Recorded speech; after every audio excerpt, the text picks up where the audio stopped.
সুপ্রিয় শিক্ষার্থীবৃন্দ, আমরা জিএইচ এর উচ্চারণ নাকি ভ করে থাকি, আবার জিএইচ এর উচ্চারণ ফ।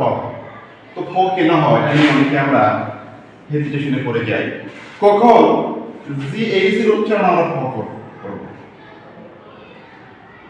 জিএইচ এর আগে যদি ও ইউ বা ইউ থাকে, তোমাদেরকে মনে রাখতে হবে যে জিএইচ এর আগে যদি এইউ বা অয়ু থাকে তবে আমাদেরকে যে উচ্চারণ কি করতে হবে?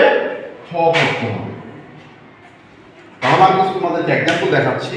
Enough, E N O U G H, enough. আর O U G H, rough. T O U G H, tough. আমরা দেখতে পাচ্ছি জি এইচ এর পূর্বে ও ইউ এবং তার লাভ লিখেছি আমরা জি এইচ এর আগে এই। অতএব এখন আমরা যে এর উচ্চারণ করে নেব। ধন্যবাদ।